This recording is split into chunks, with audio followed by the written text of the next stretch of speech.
to Deliberate Impromptu Show where we discuss anything under the sun. I'm your host, Marion. And I'm your host, Marie. And hi, my name is Carl, I'm a tech writer, and I'm your guest this week. You introduced yourself. Well, that's part of life. We're basically not doing the usual schlongs of impromptu. Since impromptu nga ito, we're doing a very unconventional, unorthodox na interview, so let's get right to it right now. We actually don't know what we're gonna talk about, so. Let's go! Alright. So, we will discuss the latest news and trends regarding tech, and our theme for today is technology and society. So, Carl, tell me, have you heard about Google Pixel? Of course, a really good device that Google actually is going straight to mobile hardware. So this is the first time that Google will be releasing a new smartphone, and it's called Pixel and Pixel XL. There are two devices that rock Snapdragon chip, 4 gigabytes of RAM, and Android 7 Nougat out of the box. So as what we have seen before, yung Google Pixel and Google Pixel XL, ang difference ng most of their differences lie on screen display. Si Google Pixel is around 5 inches, so it rocks a full HD resolution. And then for the Google Pixel XL naman, it's 5.5 inches. It rocks a Quad HD resolution. So parang mga kasing resolution niya yung mga Note 7, yung mga S7, but it's nowhere near Apple level. So yun, ang main selling point ng Google Pixel and Pixel XL is the full stock Google stock software. So more on this, parang hardware integration siya. Parang sinasabi ni Google na yung software and Google are very harmonious to each other. So ang first nito would be the debut of the Google Assistant. Google Assistant is the first parang kalaban siya ng Siri, ng Cortana. So it's basically your assistant on the go. So it learns a lot while you use it on more. So kung gusto mo na mag-set ng appointment, gawin mo na doon, or if you want to check out new places, then the assistant will do that for you. So that's one of the main selling points. And then also, syempre, it's a Google device. First time na Google device yung branding, letter G. Kasi compared before, we released Nexus devices for Google. So with Nexus naman kasi, they are co-branded with the software and hardware manufacturer. We have LG, Huawei, HTC. So you see their logos behind the device kahit Nexus siya, and Google. With Pixel naman, it's entirely Google pero HTC gumawa nun. So you see the Google logo and no HTC signs anywhere kasi it's just HTC just do the manufacturing lang.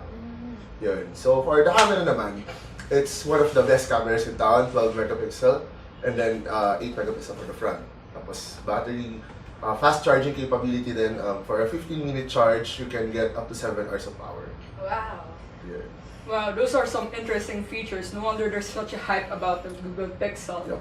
Do you believe that Google Pixel is now the contender for Apple products? I couldn't say na contender. Pero if we're going to base it on how Google projects the device, yeah, then maybe yes. Kasi it's pure stock Google and software. So it would have a very good if you're going to ask me, if it's straight from Google, you're going to receive a better software update rather than going straight from the OEMs like Samsung, Huawei, LG, and Sony.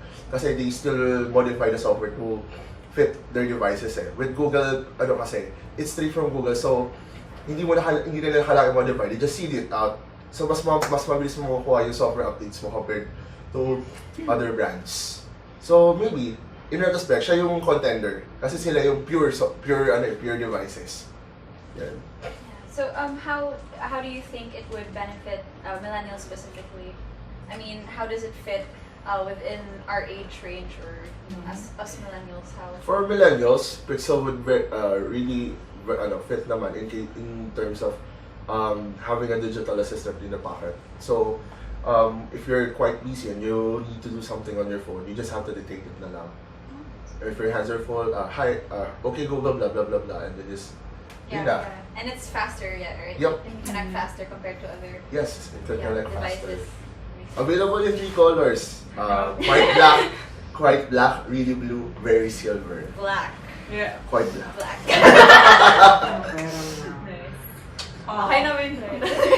Hindi ba? Dryland ba to? Grabe!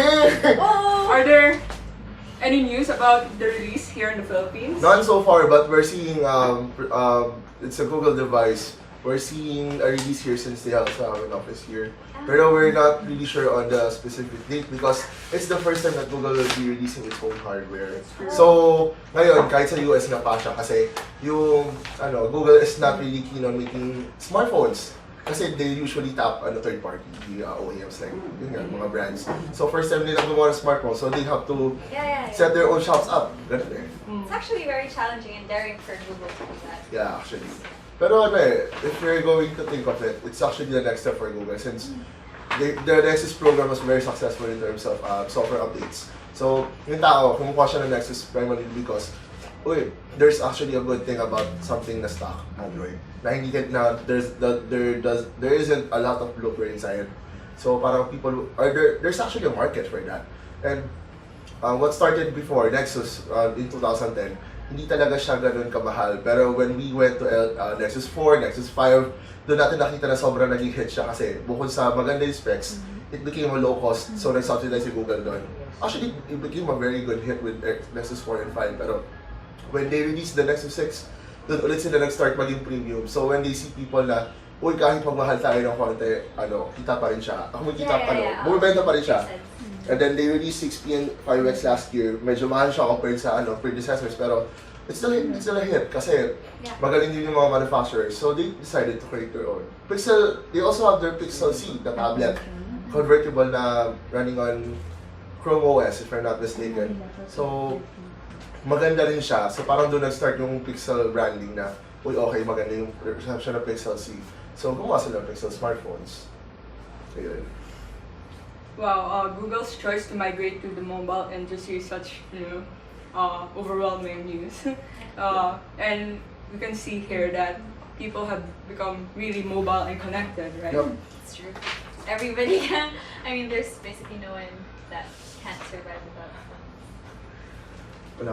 We don't have those. Oh my god! Do you have a pencil, pen, or whiteboard? Lessening attention span. Oh, yeah. So as I mentioned, people have become so mobile and connected, and also dependent. We have such a technological saturated culture. Do you agree that it is detrimental to people? Like it somehow affects how we interact with each other? Actually, yes.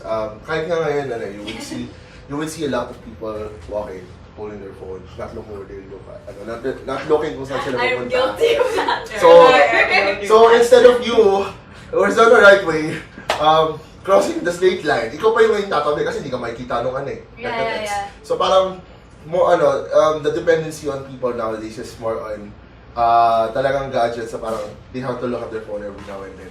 So medyo nagiging sakit din siya ng tao. Parang if you give them a smartphone, they learn to use it a lot, and then they become integrated in their life. Pag tinanggal mo, mahirapan sila mag-adjust actually. It's not really like an addiction maybe, it's really a dependency of some sort. Yeah. It's a need somehow Yeah, nowadays. Become a necessity to our society. Yeah, pwede siyang Actually, parang if you see it in a wider perspective, the devices could also pose as a double-edged sword.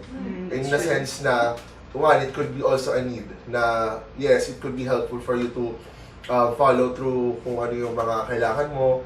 It reminds you of anything you've missed, or you can connect to people you need at the web. Pero okay yun. Pero at the same time, if you're not using your device properly, like for example, we have seen people on, pero this is more on the internet side naman we see people having free Facebook.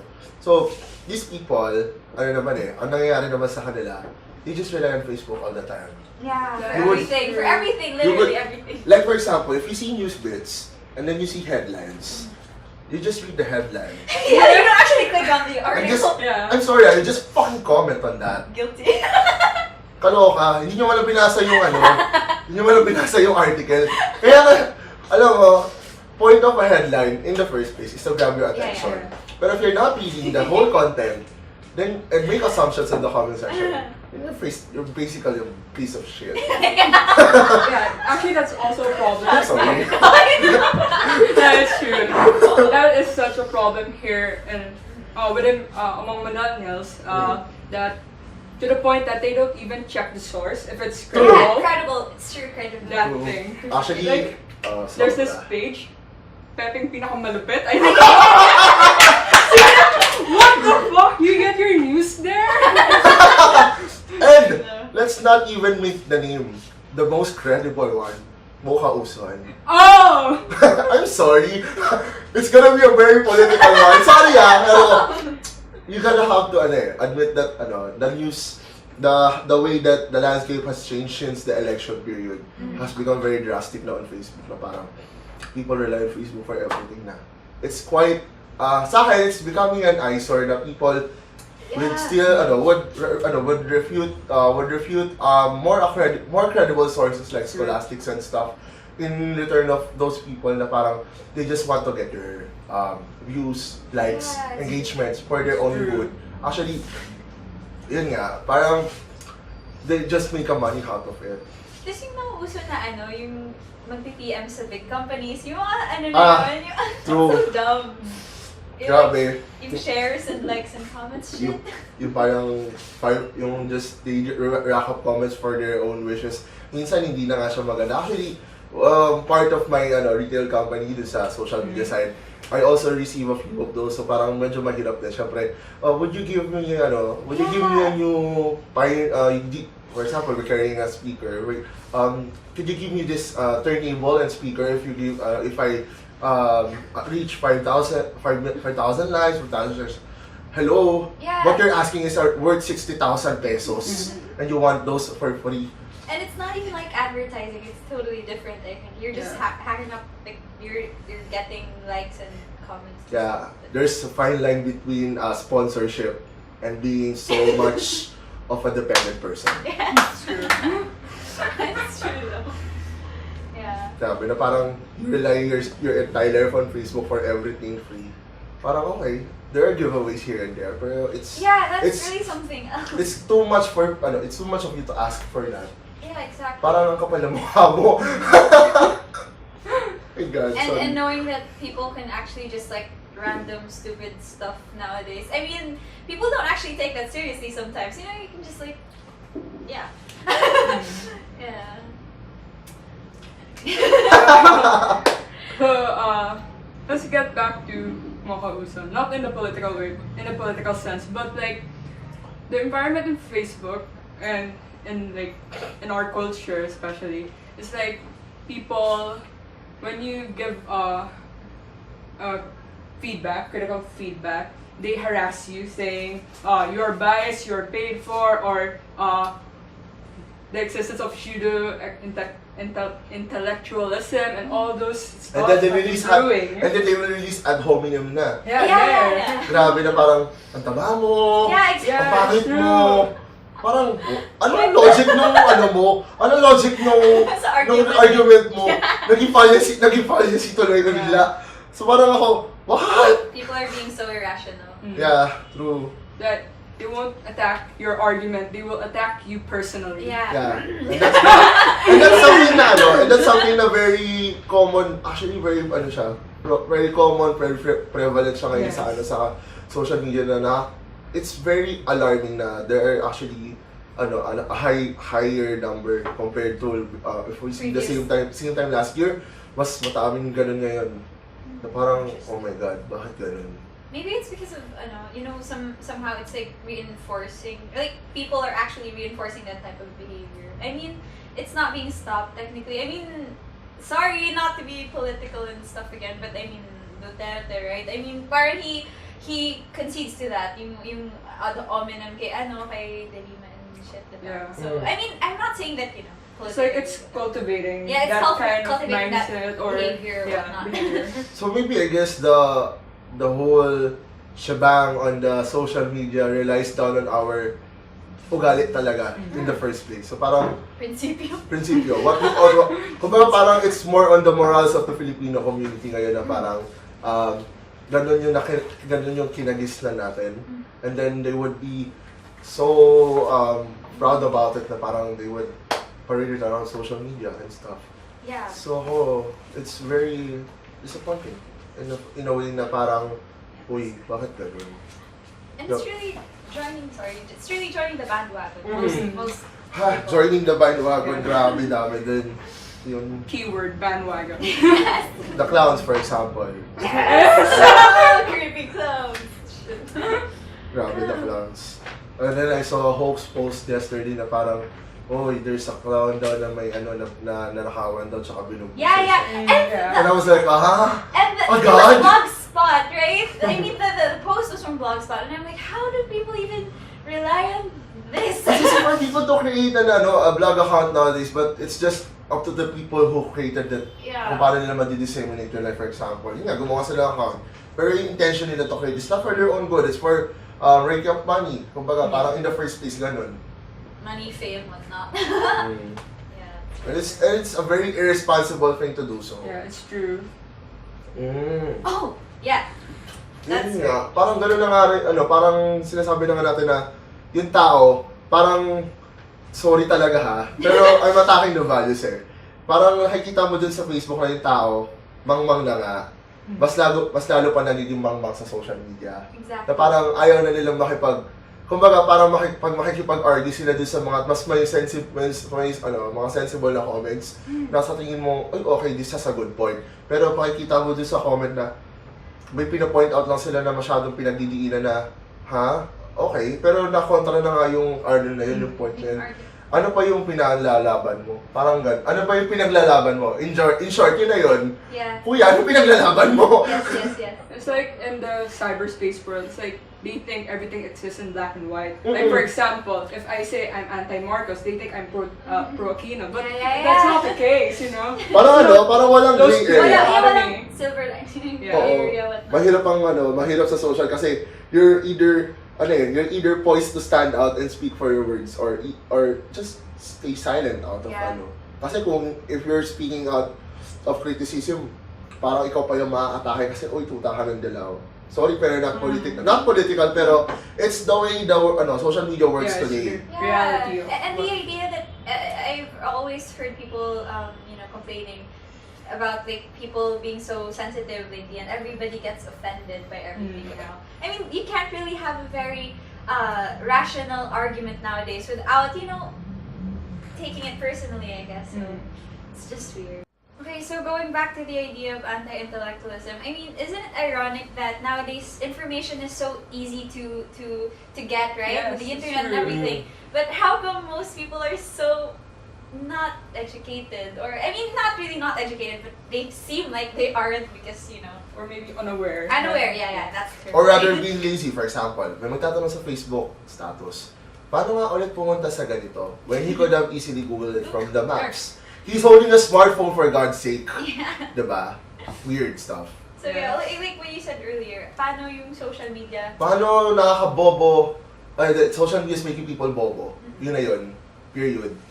Yeah, it's unfortunate that we have this kind of technology at our hands, like the information resource and being connected, like communication platform, but it's somehow degrading how we think or how we behave. It's just It's true. It's like we get lazy to actually use up our brains to and understand things because it's so easy to grasp. I mean, it's within our reach. Information is within our reach, and it Click becomes away. so convenient to the point that you don't exercise your brain cells. Which all boils down to one thing: free access. So in retrospect, would you consider na parang free access given by the telcos on Facebook? Is it really beneficial as they say, or is it becoming as harmful as it can be? Kasi parang rin siyang double-edged sword no? Parang smartphone din. So parang people, it's really a great option for people to have free access to Facebook lang, whereas you could see na parang it's becoming more of a liability than an asset. Than an asset to people na naka-access ng free. It's true. I mean, I don't know, but I think earlier generations didn't really face this problem as much because, you'd have to go to the library to get information and stuff. I mean, information is not really free before. I mean, yeah, somehow. Thank you. Alright, so going back to the topic on anti-intellectualism, what can you say about smart shaming nowadays?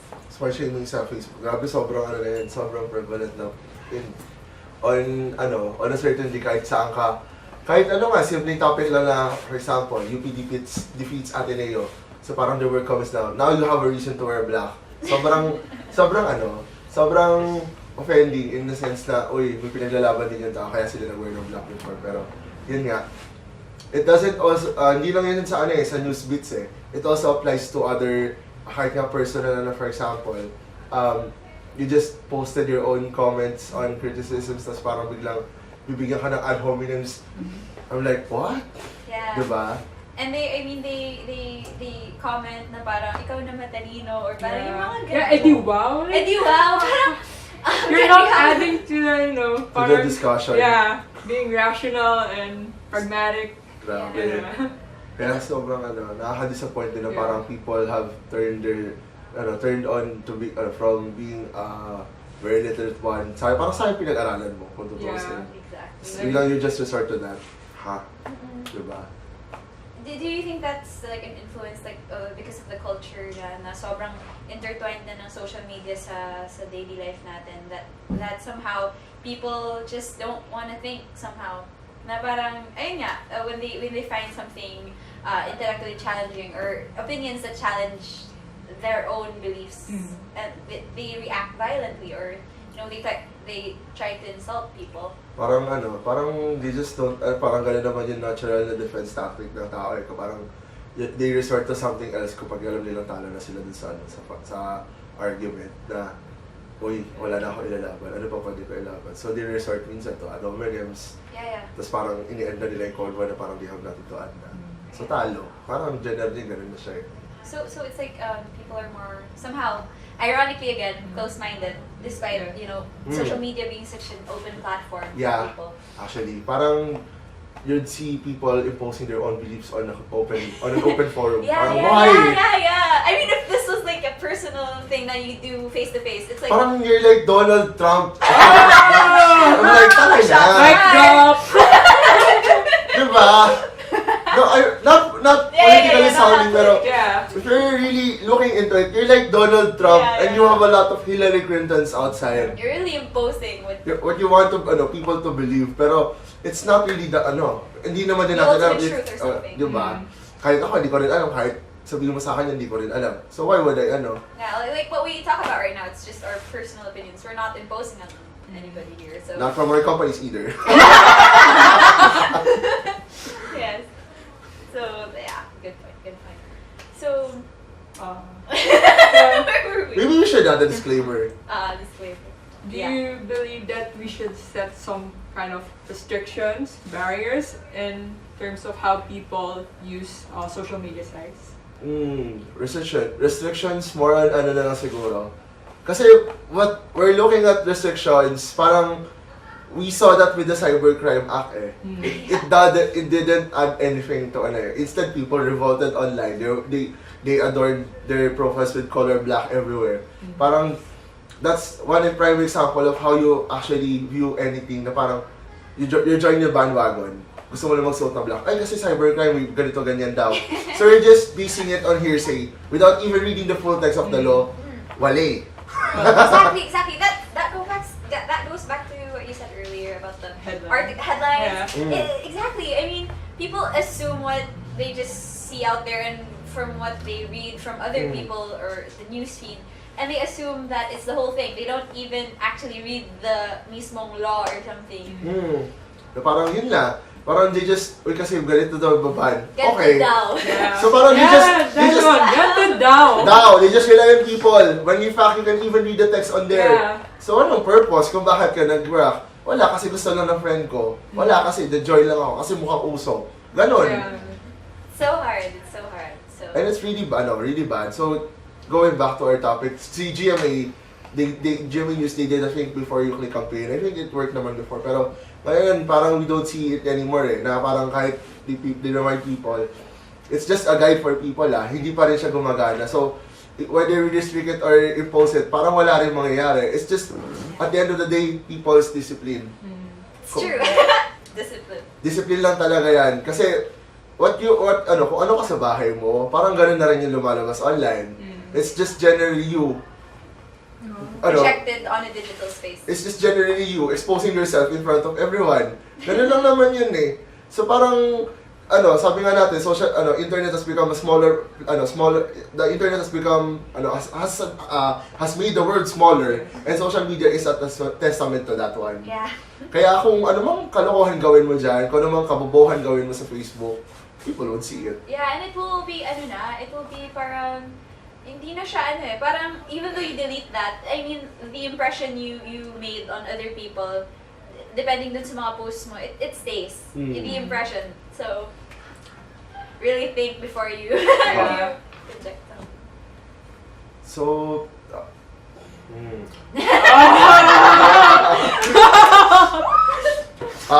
Okay.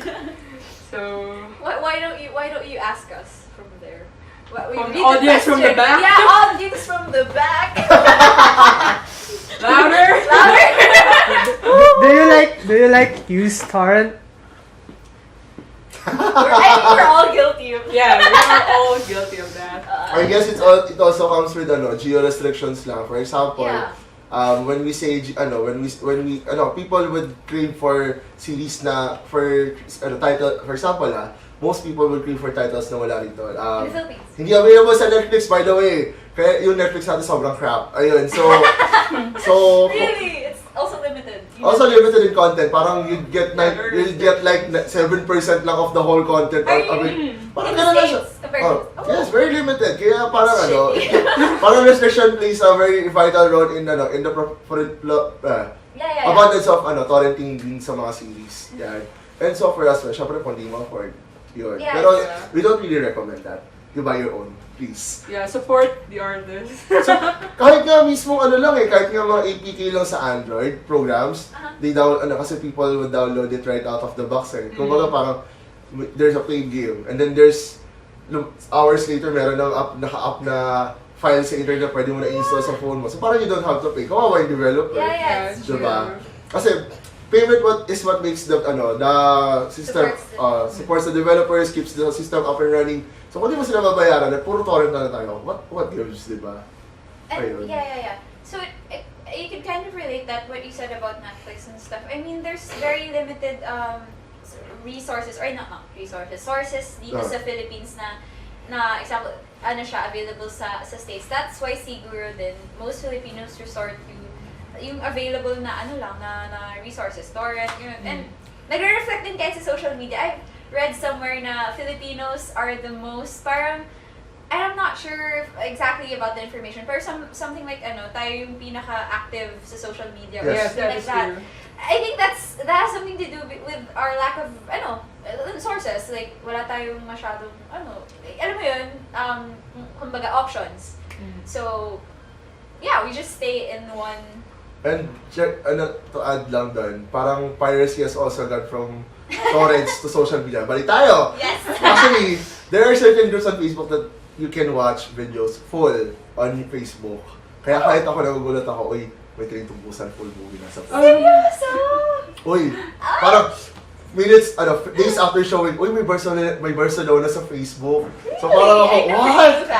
So parang people would share it, and then, parang the way they evaded the restrictions or banning is to delete it hours after.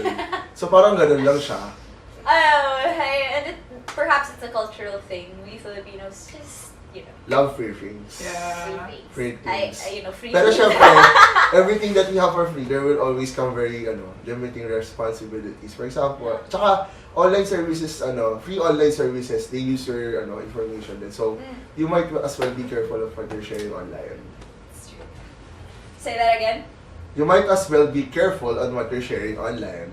Hindi lang yun, hindi lang yun, it's not just more on personal, kahit pati tipong mga thoughts mo, kahit gawin mo siyang thought dump, it would still stay on Facebook kahit i-delete mo siya. So, technically, what you post on Facebook stays Cannot there. Cannot be deleted kahit i-delete mo yung post mo. Because pwede siyang i-retrieve Fake first. Yeah, mga before you post. screenshots, Yeah.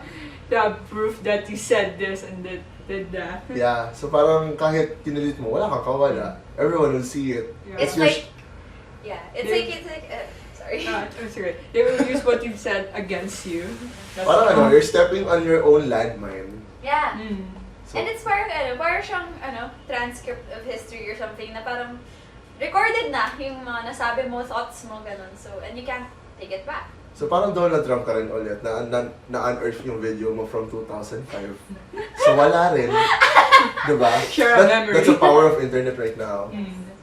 Your memories would stay forever, no matter And then, how nakakalimutan mo ng ay, ganun pala Just ako because before. people would unearth it. Kasi Facebook, ina-unearth na yung sarili mong video eh. On this day, 2013. That's true. Ayun, ang jologs ka naman. And then you're like, oh my god, I'm cringing at myself. I didn't remember I had Nowadays, this face. Totoy din. Diba? So yun eh. That's how that's how social media is affecting us. Well, line na narating natin from Google Pixel to Facebook to social media to ganito. Alright, so. To wrap it up, I guess. Sige. So to wrap it up, I guess it's one, Google Pixel phones are really amazing. You should check those out. And then number two, I guess more on social media, you just have to be more responsible on what you do. Disiplina, lagi yan. It's not something na you should do on a scheduled basis. It should be something you do habitually. Hindi yan dapat i-impose. It should come from you. So parang yun lang din yung sinasabi natin na parang if you want change, why can't you change yourself first? It's true. Yun Change lang. begins with yourself. So parang don't be some kind of hypocrite na parang ano ba tawag pronunciation? Hypocrite na ganun lang. Na parang sinasabi mo nga yun, pero minsan hindi ka naman ganun. Wala rin. That's true. Joke lang. Alright, so thank you so much. Thank you, Carl. So, thanks for watching or Tuning in. thanks for tuning in on our first episode. If you have any, please like our video and subscribe to our YouTube channel. If you have any comments or suggestion, Don't forget to leave it down below. We're checking out your comments as soon as we upload this one, and then if you have any other topics you can suggest, drop it down in the comment section below. Yes. And please follow Also, our social media website. posted here. Yeah, Social media. Woohoo. Animation. So that ends our discussion for today. And yeah, thank you. Our dear You're welcome. speaker. Been a pleasure. So, Oh yes. we'd like also to thank our very sponsor for today, Uno Morato. It's located at 1 Morato Street, Tomas Morato Street here in Quezon City. Really nice place if you're going to ask us. Try to check it out. Yeah. Sometime. And that's it for today. Thank you and be good. Yes. Be good. Check out our next content. Stay tuned for our Stay next. tuned.